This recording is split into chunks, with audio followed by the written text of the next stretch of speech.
Yeah, it is the Jizz. What's going on, GameLeapers? Today I'm going to be guiding you through everything there is to know about EZREAL. So by the end of this video, you have all the information you need to become an EZREAL master. So we are going to be covering in detail tips and tricks, your abilities, your combos, your trading patterns, your runes, your builds, legit everything. Even if you don't play EZREAL, I'm going to persuade you to, because not only is this video red hot, but EZREAL is secretly good this season and a ton of fun to play. Now EZREAL is not the only thing that's good around here. The GameLeap website is also top tier, so if you want to master a champion, master a role, master macro, whatever it is, we have it. So join thousands of your fellow summoners and get signed up for a bit more jizz in your life. Links as always in the description and comment section. Alright, let's get into it, and we're going to start by talking about your abilities as EZREAL, and in this chapter we're also going to be covering all the cool tips and tricks you can use and combos. Now unlike other AD carries who are auto attack based, your skills are a massive part of your kit, so you have to know how to use them. Now your passive is called Rising Spell Force, and what rises here is your attack speed for each target your abilities hit. This caps at 5 stacks, and each stack gives you 10% attack speed, so 50% in total. So if I queue this dummy, I get a stack of Spell Force indicated above my HUD, and my attack speed increases. Same with my W, same with my E. So these abilities are all single target damage dealers, right? They can't hit more than one enemy, but your ultimate can, and for your passive this is super important. Watch what happens if I ult 4 enemy dummies or champions. 4 passive stacks, you see this? Because my R skill hit 4 targets. So in team fights, if you can hit multiple enemy champions with your ultimate, you can sometimes get access to 50% bonus attack speed immediately, and this is really powerful. Now it's also very powerful in lane and the early game because it is essentially a steroid. Keeping your passive up when you're trading with the enemy bot lane is the key to winning fights on a regular basis, and a great tactic in lane and later in a game is to keep queuing minions and monsters to maintain your passive stacks for when a fight breaks out. For example, both teams might be dancing around dragons, so to have an advantage when that fight starts, always look to queue a nearby jungle camp or wave before arriving at that destination. Your Rising Spell Force stacks last 6 seconds, and you can see there's a little countdown timer on the HUD icon, so you know roughly how long you have your bonus attack speed for. So treat your passive guys with the utmost respect. It is crucial if you're to become an EZREAL master that you play with and around your passive stacks. Now next up we have your Q, Mystic Shot, which is the ability you're going to max first, and this is your most consistent source of damage and why late game EZREAL is simply impossible to play against. So when you press Q, you fire out a bolt that deals physical damage, and if it hits an enemy, minions or monsters included, it lowers the cooldown of your Q and other abilities by 1.5 seconds. This is why the later the game goes, the more powerful you are, because your Q becomes a machine gun, and you can sometimes throw out more than one ultimate in long team fights. Now it's important to understand here guys that your Q applies on hit effects. Now the reason this matters is because your first item on EZREAL is going to be a sheen into an Essence Reaver, and the Spellblade passive triggers off your Mystic Shot. On top of that, your second major item, which is Duskblade or Draktar, the damage from its passive also procs on your Q. Just keep in mind that the slow doesn't activate because you're a ranged champion. So in lane, your Q is your main form of harass and damage, but it deals damage and stops at the first target hit. So creating a line of sight is vital. So when I say line of sight, it basically means being able to damage your opponent without being obstructed. So a minion, for example, interrupts your LOS in lane, so what you want to do is stand away from the minion waves to create space and an angle from which you can hit the enemy champion with your Mystic Shot. Like if you stand behind your minion wave, which you will have to do if you're getting pushed in of course, there's less chance of landing your Q, obviously. Now your Q also can be used to secure CS, particularly under your tower in the early game, because you only need 1 Q on a ranged minion hit by 1 tower shot to kill it. Also in lane, if your support dies in your 1v2ing, or if you're scared of getting jumped on or ganked, you can play safe and just farm with your Q.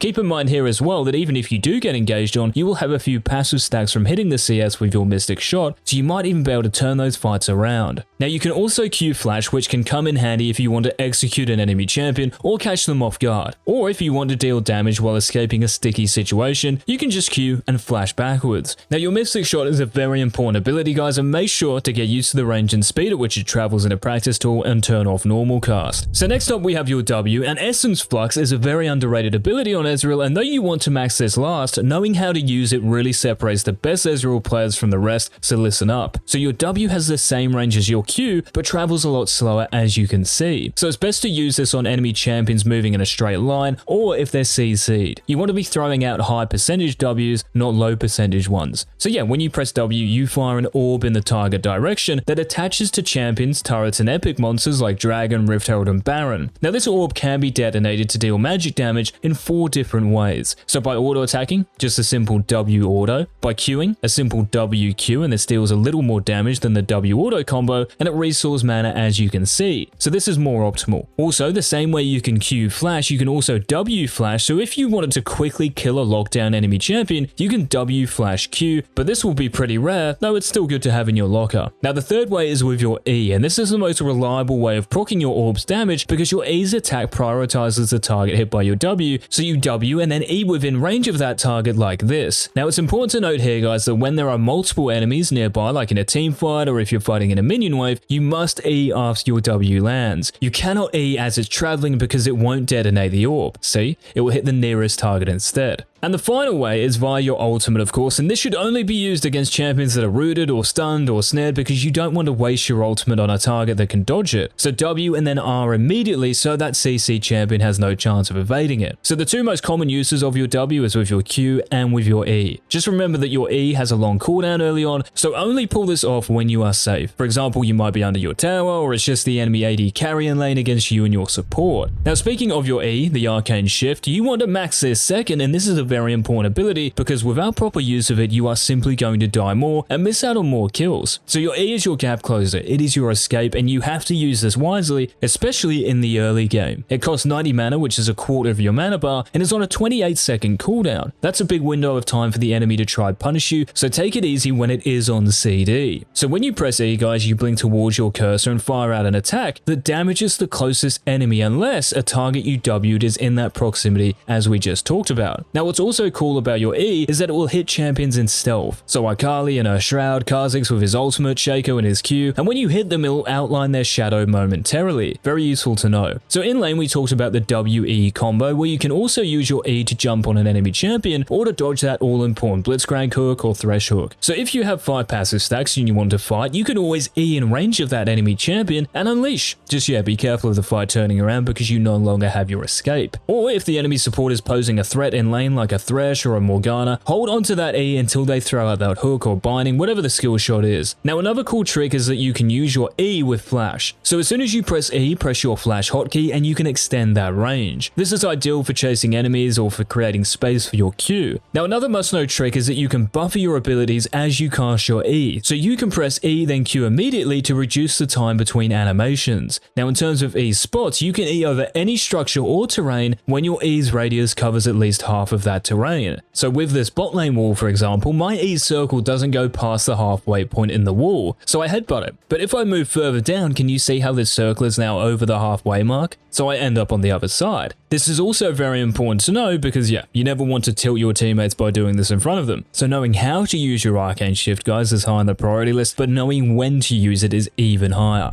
Alright, time for your ultimate guys, the True Shot Barrage, and if you're enjoying the video thus far, give the like button a True Shot Barrage for us, and any questions or thoughts feel free to leave a comment. So yeah, your ultimate deals magic damage and 100% of your bonus attack damage. Its range is global, so you can use this to snipe low health opponents in other lanes and to clear big minion waves you can't get to otherwise. It also reveals the area it passes through, so if you think the enemy team is on Baron and you don't have a blue trinket, fire the barrage over the purple worm and you never know, you may steal it and win the game just by tapping R. But keep in mind that it can be blocked by Yasuo's Wind Wall, Brom's Unbreakable and Samira's Blade Well, so in lane and team fights wait until these key cooldowns have been used before firing out your ultimate. Now you can always use your E with your ultimate to reposition yourself to increase its chances of hitting the enemy champions, and you can also use your R with flash, but it will fire from your original location, not where you are after you flash. So don't fall for this, otherwise you will be pinged. Now to land this on the red guys, you ideally want to cast your ultimate from Fog of War because it gives the enemy less time to react. If you stand out in the open having a pop, then anyone can see what's coming and dodge it. Alright guys, the next EZREAL detail we have to talk about is your runes, and there is one keystone you're going to choose that is going to give you the best chance of 1v9ing, and that's Conqueror. You see, Conqueror is huge on EZREAL because it's easy to stack with your Mystic Shot spam and attack speed from your passive, so the damage and healing from max Conqueror stacks is very accessible, and as you get more ability haste, the easier this becomes. Now for the rest of your precision tree, take Presence of Mind, Bloodline and Coup de Grace.